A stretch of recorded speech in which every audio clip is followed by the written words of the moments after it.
This is the archivist, who's one of my best friends. We have the original book that goes back to 1629. She's been advocating for it to be turned into a facility for these farmers because it's so pretty and so great. You know, it's in the church, and she has made a room for it specifically, but it really is to be a museum quality. And the church is just not letting go of it. No. You're letting go of it, you're not letting go of it, you really let go of it. So what can you tell me about John Quincy? Well, John Quincy... In 30 seconds or less, you know. That's from the cemetery across the way yes. when you leave. But Actually, John Quincy, let me see.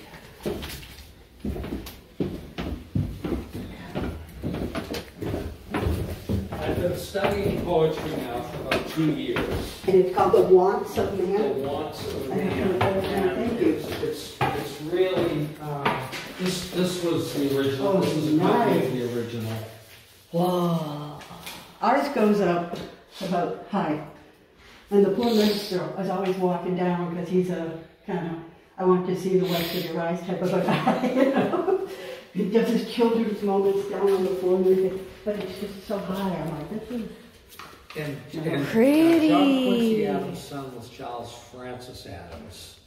Now, John Adams had a son, Charles Francis Adams, also, but I believe he died of alcoholism or something.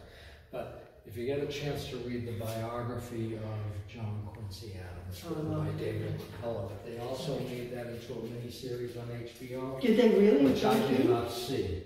You know, no, John Adams, not John. Oh, I did see the miniseries, actually. I know they lost their children. They had a lot of tragedy.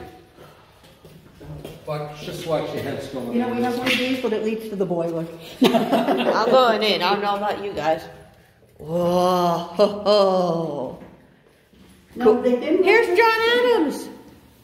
Yep. He's right in front of you. John's my hero. We got John Adams. We're looking at his tomb. Oh my gosh. The flag on John's grave has 15 stripes and 15 stars because when Kentucky and Vermont were added, they added not only a star but a stripe.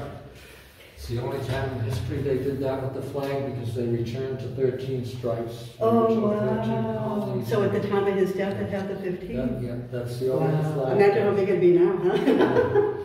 Can you tell me something about how they were moved here?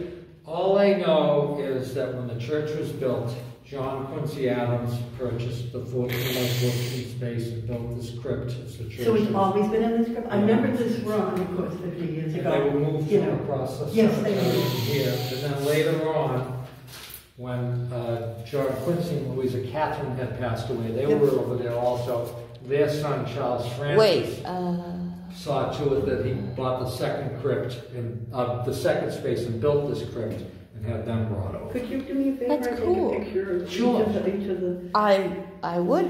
I just got one question before I take pictures. Who are those guys? Are those... That's John Quincy and Louisa Catherine. This is President number 2. That's President number 6. That's President number 2 and 6 is going by 2? Right here. It's going by the 2 section? 2, 4, 6, 8? He was elected, and he was the one in Philadelphia where he was almost afraid to go to the crowd. And not only that, but both of these presidents, when they lost, they accepted the loss and they went home. Yes. They did. That's cool, that's cool. We're Unitarian too, so. 2, 4, 6, 8. Who do we appreciate? Yeah. And I think Andrew Jackson came after him? Yes. And because they were... Thomas Jefferson came after John. Yep, they died. Andrew Jackson came after John Quincy. Same day, basically. Yeah. July 4th, was it? Yes. Or, yeah. John Adams died on July 4th, the 50th anniversary of the signing of the Declaration of Independence. And so, like, what, 6 hours apart or something like that? 4 hours apart. Thank you. So, 2 and 6. Yes. Where is 4? Well, he's not a member or of this church. 3 or 4. So there was, do you remember the first first you had? father and son presidents. Oh, good. It's the Adam Tomb Resting Place. Yes. That's cool. This is the only place you can go where 2 presidents, father and son, are buried in the same place. How about So, yeah, I'm just gonna take how about son and 2 wives? They can see each other for eternity. Yeah. Well, that's not the case, darling. But I have to tell you, sir, I remember this room as being enormous. But of course, I was much younger and smaller then. I used to read Abigail's letters. Those were wonderful to read. So when this building was built, John Q purchased this space for this reason. That's correct. Was he did you see, able to see his parents move to?